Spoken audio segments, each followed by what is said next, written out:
Hi there, and welcome back to the Energy Sector Heroes podcast. My name is Michelle Fraser, and every week I will speak with incredible people who share their lessons, experiences, and stories from their time spent in the energy sector. Hi there, and welcome back again to this week's episode. If you're new to the show, then please take a second to subscribe and even consider sharing the show with just one other person. This week, I am joined by Troy Tittlemier. Troy is a fellow podcaster and the CEO of MagmaChem Research Institute. Troy, would you like to introduce yourself, please? Sure, yeah. Thanks for having me on the show. Excited to be here. And like as a solid introduction, you didn't mess up the last name, and you got the MagmaChem Research Institute in there, which helped start that nonprofit, which is it's a research institute in pursuit of the truth when it comes to geologic modeling. And so it's been fascinating being a part of something that is so different. AI, for example, can't figure out what MagmaChem is because it's not out there in the internet and in textbooks, and it's not digitized. This was built by a very small group and a very unique group of scientists around the world for since the 70s. And so these papers and these references and the terminology, it's very specific and it's very pointed. And at the end of the day, it resulted in over $100 billion worth of metals being found on three different continents. And then they got into oil and gas with the new perspective. That led to the discovery of something called serpentinization. And that's kind of goes into really the conversation around the idea of the serpentosphere on our planet and other rock planets. That could be a very, very important layer in Earth that has all to do with life and where oil and gas really comes from. And so it's a fascinating subject and very, very technical, but at the same time, it has this kind of big story behind it. And you really fall in love with the story of how this is coming about with modern exploration and new ideas and new technologies. So we just try to focus on that and provide value. Okay, that sounds excellent. So, how did you get started off in the energy sector then? So I went to school at California Lutheran University, got my geology degree there, and the professors that were teaching us were they had all kinds of different backgrounds, but one in particular was very structurally driven PhD, and he got his degree under William Dickinson out of Stanford, and that's a famous, very well-renowned, respected geologist and that done so much for geology. And so started learning from him originally. I said, I'm going to go oil and gas. And this is in California. So he was like, I don't know. You want to probably do anything besides that. That's not the best stuff. And I said, well, I'm more curious on answering the question of where does this stuff really come from? And so I just pursued that concept. Where does oil and gas really come from? I just, in my heart, had a hard time believing that it's just this byproduct of fossils and the concept that kind of is in academia or if you Google it. And so I started meeting these folks that are really technical, that written a ton of publications, and they also had that same kind of curiosity and they had that same question, where does it really come from? There's holes in the theory and you can beat down the engineering and the thermodynamics of the idea. And so that just kind of fire, fuel for the fire and that curiosity to pursue that. I went into oil and gas, got to work for a small private equity company, doing oil and gas, pursuing that exploration, production. And then that's what I crossed paths with MagmaChem, the people there that created that company. And I had the same questions that I asked everybody that I crossed paths with and asked them technically what's going on with these concepts. And is there something else? Is there another idea? And these guys said, yeah, it's serpentinization. It's the process that an igneous rock becomes a sedimentary rock. There's an in-between there. And it's when igneous rocks get hydrated with water at pressure and depth. It's kind of it's this reaction that happens at what we refer to as the moho, which has been found on all continents, all ocean floors. This geophysical anomaly on Earth can be mapped, and that gives us kind of a rough idea of where does the sedimentary processes stop and the igneous processes really take over in the planet and how it works. But that layer that we've been seeing through sound waves and seeing through geophysical data is a rock. And so what is the rock? And so our approach to that is the rock is serpentinite. The rock is the where the serpentisphere is, and that's that transition rock that takes you from a rock planet that has thriving life like ours versus a rock planet that does not, like Mars. There's a big difference there. And so anyway, we pursued that and we continue to pursue it.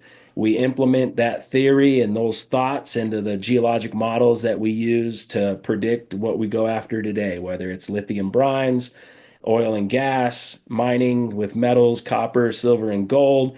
The planet is incredibly dynamic, and for us, it's about hydrothermal processes, hot water planet is our fundamental basis for exploration, not the idea that life has been cruising along like we see it today for billions of years and it gets cooked in the right environment somewhere and that makes oil and supergene processes make gold and copper and it's all about the rain and how it makes meteoric water react with the rocks. Like those ideas are there. They're built on empiricism. There's data that suggests on why these models exist, but to us, there's just so much more detail and there's so many more questions that are unanswered that we really go after. And that's where we spend our time and attention, really going after these technical questions to in hopes to make discoveries.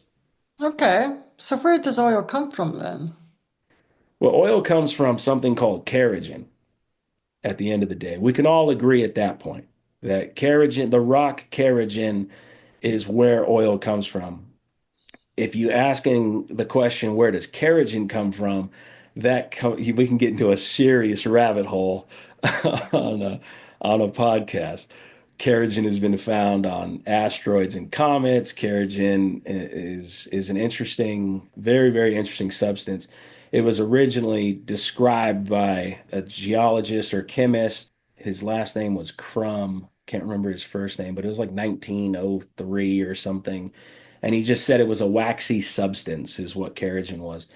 But if you look at it from a very physical approach with lasers and lab technology that allows us to really see what the elemental makeup of it is and the physics of this material, kerogen is just solid state hydrocarbon, but it's hydrogen poor. So a hydrocarbon is just hydrogens and carbons wrapped up in all different types of structures, almost like a mineral. Hydrogen and carbon can form in all kinds of really interesting, complex forms. And kerogen is one of these very knotted up, complex hydrocarbon substances, and it's hydrogen poor. So it's oil is H2C. It has two hydrogens to every carbon. That's the ratio of the hydrogens and carbons, and it's a liquid. Kerogen is hydrogen poor. It's always something less than two. So it's H something less than two to every carbon, and it's in solid state. That's kerogen. So when kerogen gets hydrogenated by some event, whether you want to believe it, it's some pressure and temperature that's created through some tectonic force after all this life was living at the bottom of an ocean, and then you take that and you turn it into a rock and you make oil out of it, there's a hydrogen event there. And that's how they make it. That's how the other model that we don't use, that's how they make the oil is they take that rock that's hydrogen poor, they put it under temperature and heat, and then it starts cannibalizing itself and it starts taking hydrogen and it makes liquid oil from that process. What we say, or the process that we go with, is that the hydrogen event, there's something much bigger going on. There's a bigger process. Serpentinization is where we go with the idea of where does the hydrogen coming from? Because the kerogen is there, it needs to be hydrogenated. You got to have a process that allows for that to happen. And it has to be really efficient because there's parts of the world where millions and millions of barrels of oil has been produced out living and outlasting all calculations from any reservoir engineer, any petroleum engineer. They say it doesn't mass balance. How did this part of the world, like the North Slope of Alaska, how is that making so much oil? It just keeps coming. So there's a mass balance problem. And for us, it makes sense that there must be a bigger geologic process that's feeding the hydrogen into that system, allowing that kerogen to continue to get hydrogenated and for allowing that to keep coming. So yeah, that's where oil comes from, in our opinion. That's an interesting opinion because it is almost like saying, especially in the Middle East, it doesn't really cost them that well. Some areas they're finding oil within the sand. How would Yeah. that? Sand is interesting mineralogically. So sand is silica and oxygen, right? SiO2. So it's an oxygen sink. So if you can find an environment where you have plenty of hydrogen and you may have even a lot of kerogen, but if you have too much oxygen, it's going to dilute it. It's oxidated. It's not going to allow a reduced environment until that oxygen has somewhere to go. So the sandstones allow that. And same with a dolomite. A dolomite is always a good reservoir too because how much oxygen is sunk into the rock dolomite. And sand is similar too. So the idea is that the sand is actually reduced as the sand is forming chemically, not eroding from some mountain that doesn't exist anymore, that eventually eroded down into this area and became a reservoir over millions and millions of years. This sand is being made chemically under this process, under hydrothermal conditions.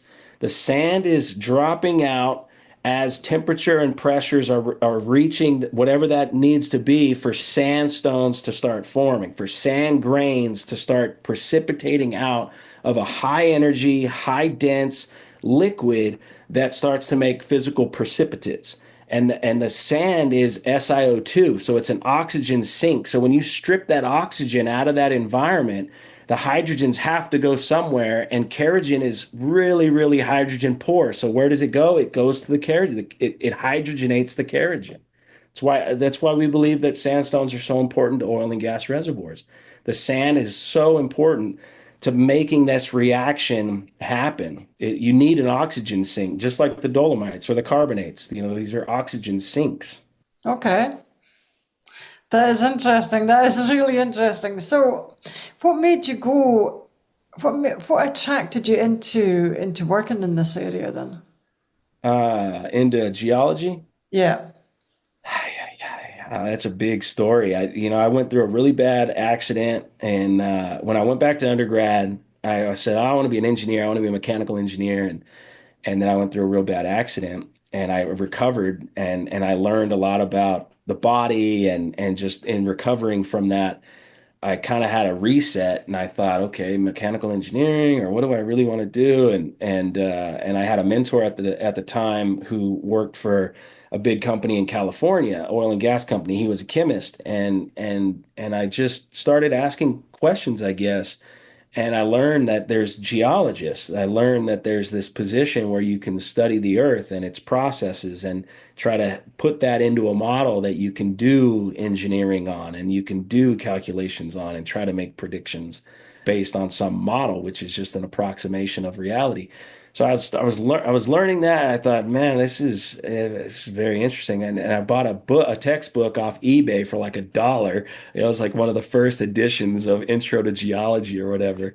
And I just started flipping through it, and that was it. I changed majors, and I was at CLU, thank God for that, which is where I met Dr. Bilodeau, who studied under Dr. Dickinson, who is the only reason MagmaChem ever became a real company is because Dickinson went and fought for Stan Keith and said, hey, this guy's geology is on point and it needs to be represented in GSA. And so this big story unfolded before my eyes, and all I was doing was trying to pursue a career, and my curiosity of where does oil come from, like all that just kind of started spiraling together, and it felt like there was just this light. I was just I was just on this path and I just kept pursuing geology, kept pursuing, that question.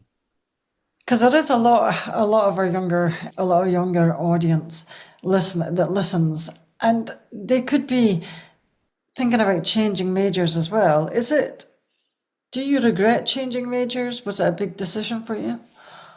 I didn't think about it much at the time. I really didn't. But when I realized after I did change my major and I realized how limited my time was to get my degree before my scholarships ran out and I started to really have to pay like serious money to get these degrees, I think if I would have been a little bit more like thoughtful in that, I probably wouldn't have changed my major because I would have been so scared that I might not get these degrees.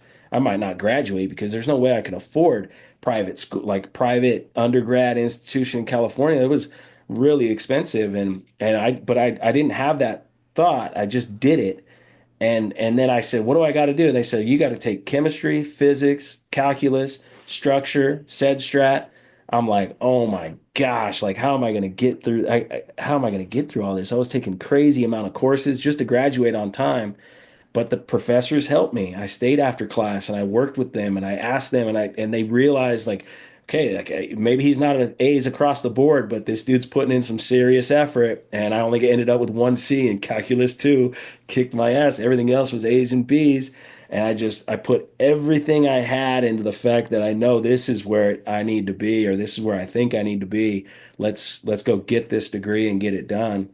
Looking back, I don't regret switching for sure. It's just trying to understand my pursuit and what I really wanted to do and how you see that and how you feed into that.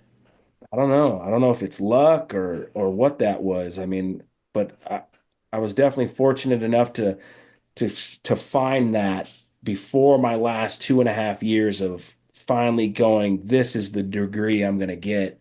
I was able to just kind of put my head in it enough and ask enough questions, and had to follow up a lot. The professors told me, go look at this, go read that. They didn't have my answers, but they gave me some leads to go pursue those answers and pursue my own questions. And then, that maybe that's what really was the fuel that I needed. I think so too, actually. And it sounds like you've had some amazing mentors. Is it important? Has your mentors been important in the success of your career?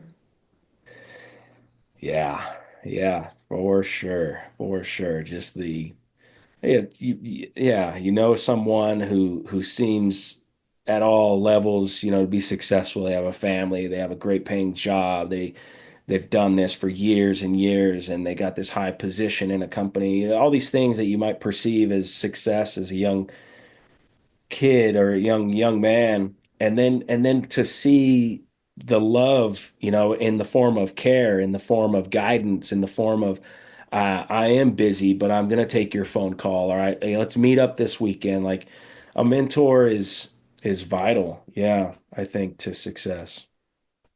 I think so too. What is the best piece of advice that your mentor has given you that stayed with you long term? Mm. I'm thinking back. There's just a lot.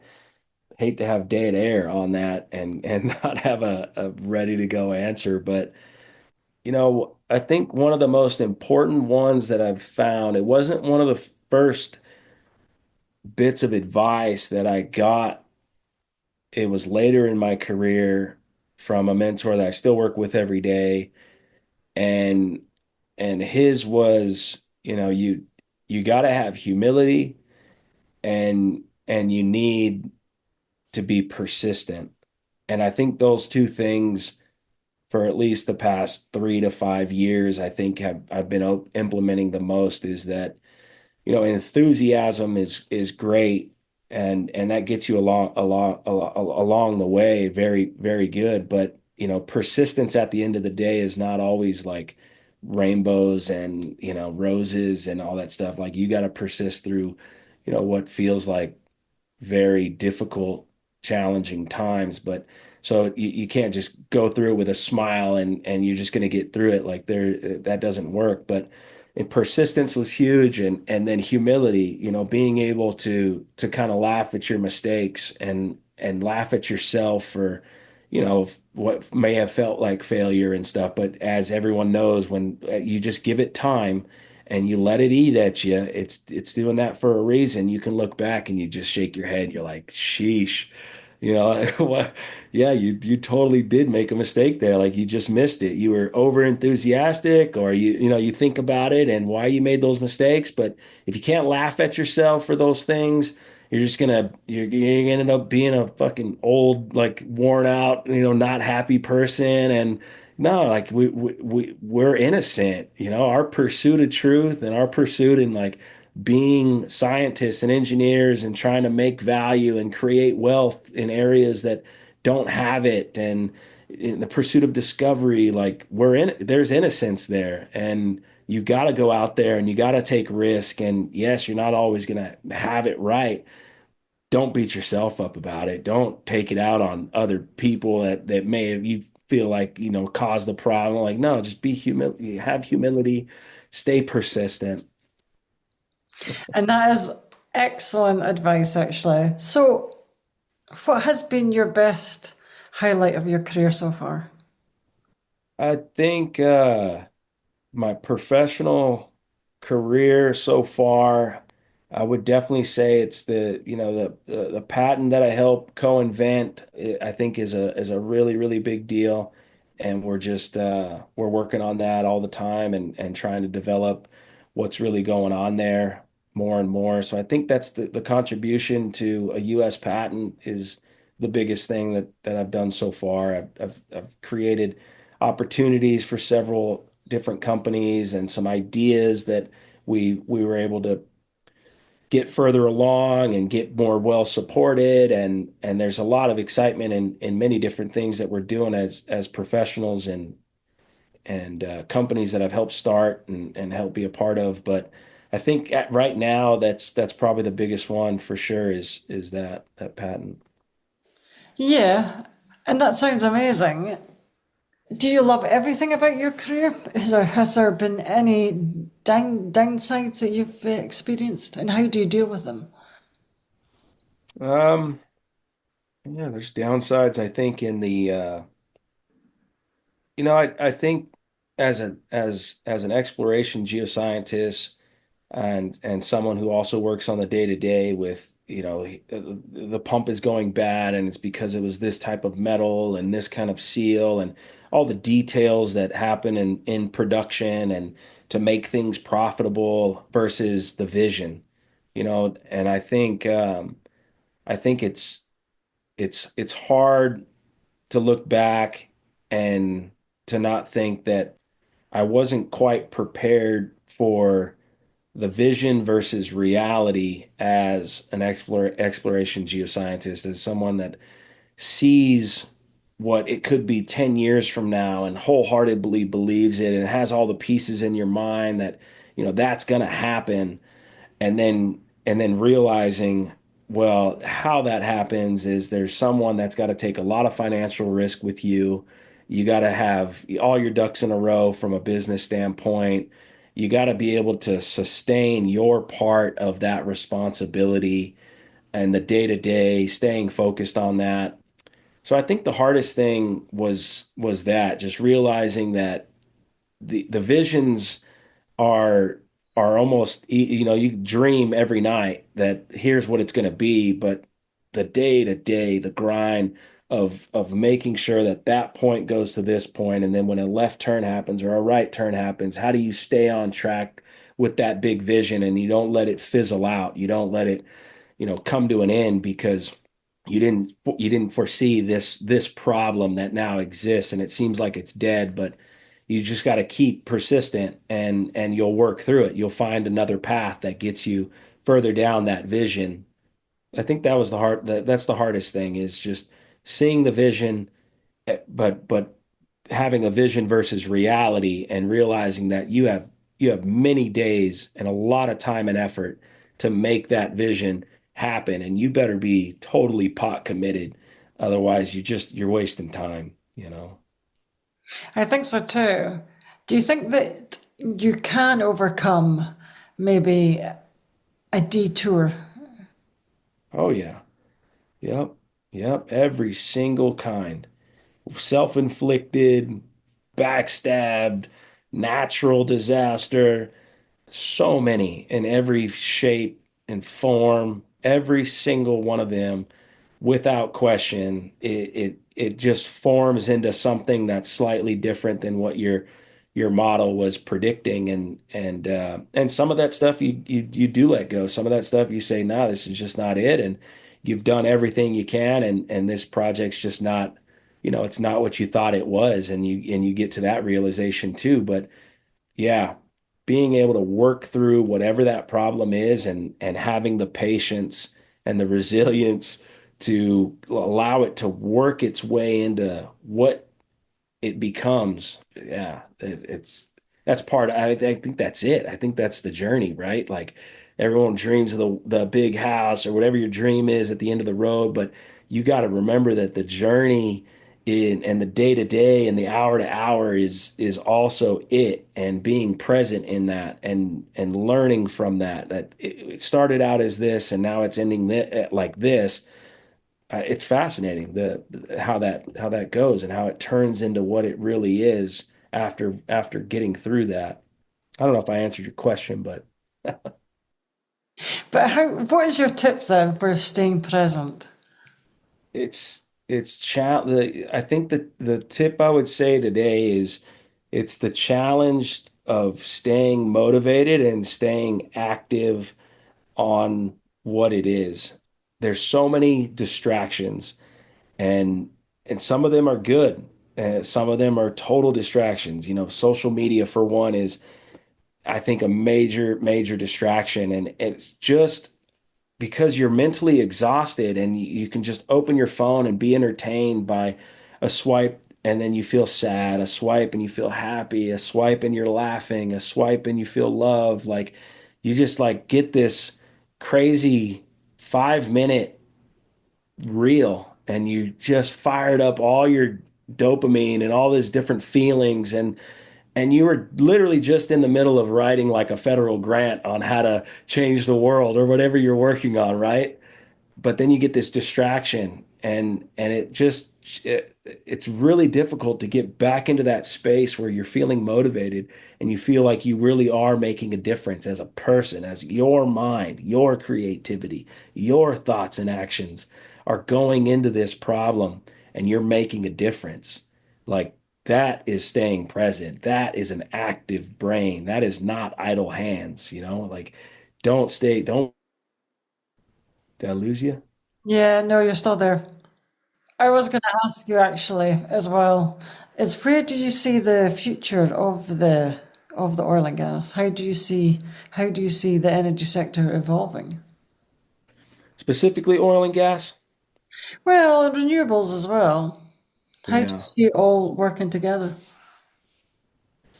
Yeah, there's definitely a synergy. I think some of that stuff may get dropped out with the advancements in other metals or other technologies that just do a better job at storing energy or using the energy.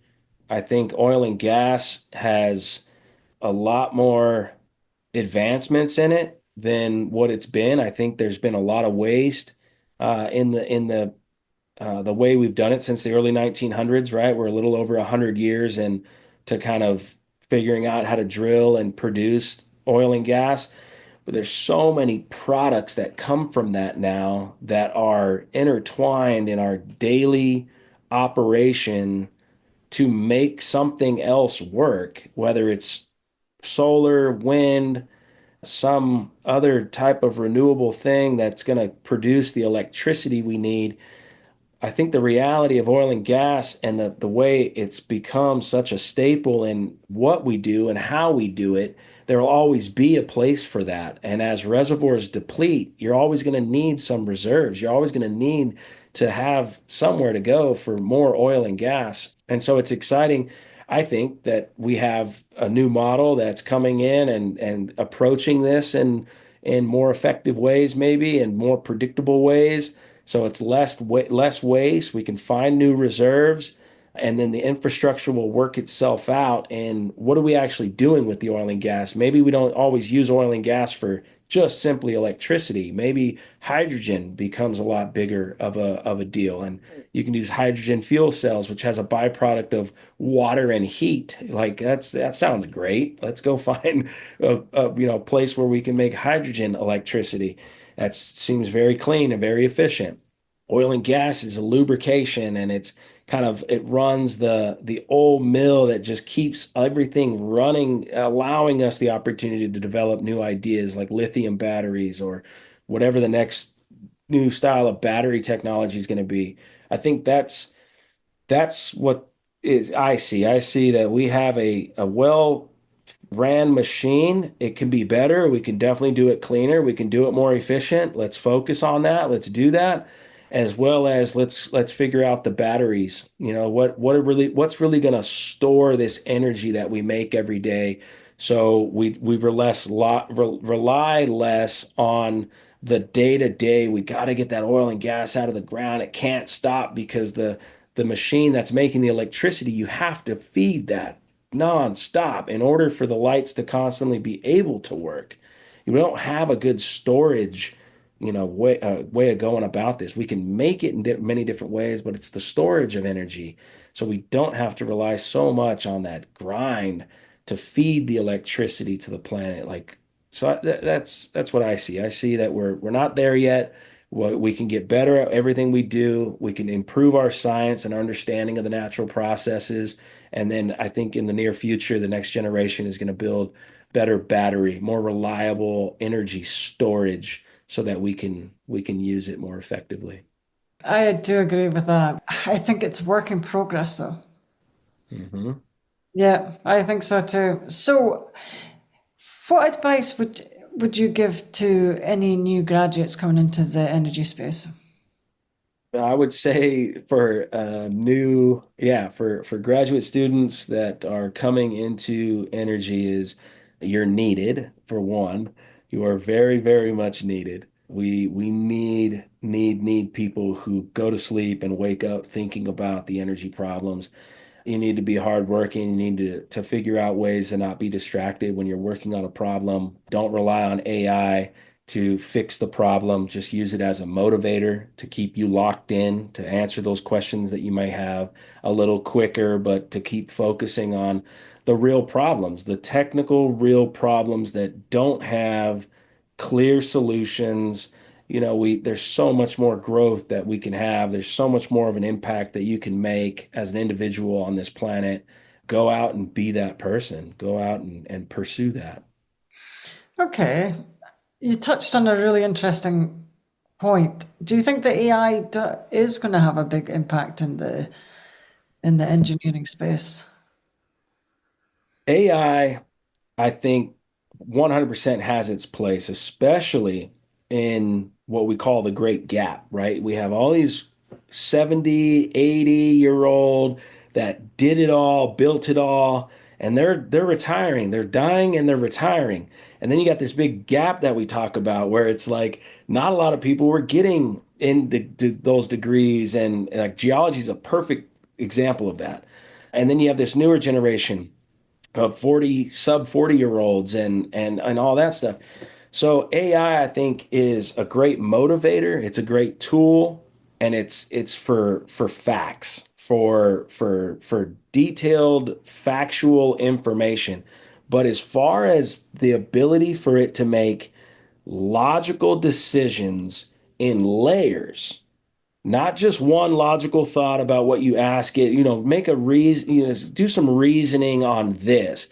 It'll do a great job at reasoning on one thing.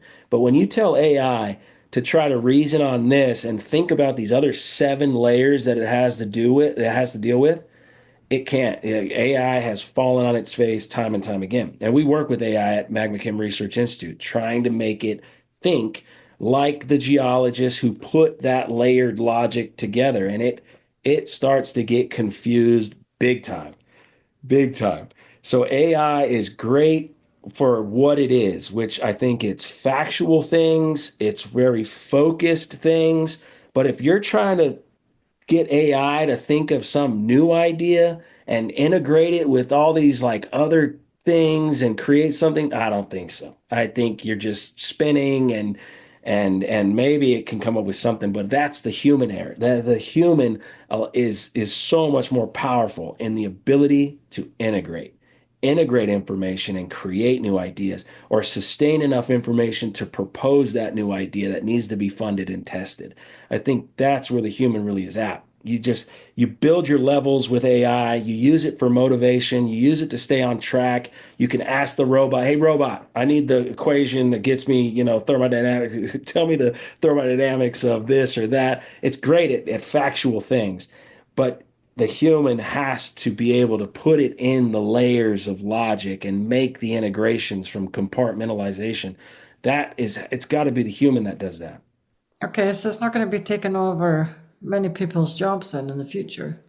Yeah, I think there's something to be said for like some jobs, right? The robots are showing to be incredibly efficient. They can work in the dark. They can do assembly line stuff. Like there's places for that, but for new things, I don't think so. I don't think so. I think the humans have to be totally aware, have to be totally engaged, like crazy engaged, psycho about it, because that's what some humans definitely are, and you just hyper focus on that. I think that's where the real growth comes.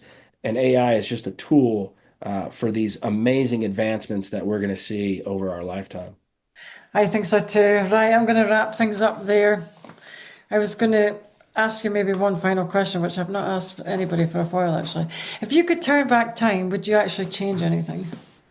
Oh man, golly. Like in the history of the planet or just my life? I think just in your life. Um, you know, I've certainly been through a lot of pain for reasons, most of them just self-inflicted, just racing dirt bikes and trying to pursue this rush and adrenaline and winning and stuff like that. So, I'm not going to say the cliche thing. I don't regret anything. Like I'm happy I live with the rest of my life. I'm happy with what I got. I shoot for the stars and I know I'm going to land on the moon. So I'm totally fine with the moon, right? Like my perspective, I think is fine. I don't regret anything. But if I had to give you an answer, it would be to go back as a kid, 8 years old, around 8 to 10 was really that turning point for me in the competitive mindset. And I didn't have a mentor that was teaching me what this was. And I was having to navigate that naturally. And my natural instincts were to be competitive and to be the winner. I wanted to be at the top of that pedestal. I wanted to be holding the bigger trophy. And that's just who I was. And I would do anything. And the thought of how injured I would be making myself in my life at the pursuit of that top step, I would go back and I would say, hold on, if you have the race in front of you and you have a real chance to win, okay. But if you're 2 laps back and it's white flag and you got one more lap, like it doesn't matter if you're going to run the fastest lap ever. Like it doesn't matter. You're not going to win. I couldn't figure that out. I had to crash. I had to feel so many injuries and pain of this pursuit to be a winner and to be the champion and to feel that win. I think that's what I would do. I would go back and teach myself to manage that effort a little bit better. And that's amazing advice, actually. It is truly. Okay, that's all the questions I have for today. I would like to thank Troy for your time. That brings us to the end of another episode. Thanks for listening and see you next week. That was awesome. Thank you. That brings us to the end of another episode. Thanks for listening. If you enjoyed the show, I'd like to gently encourage you to leave a 5-star rating wherever you listen to podcasts and share the show with another person. You can also follow me on LinkedIn or via my website, www.michellefraserconsultancy.com. Thanks again for listening and see you next week.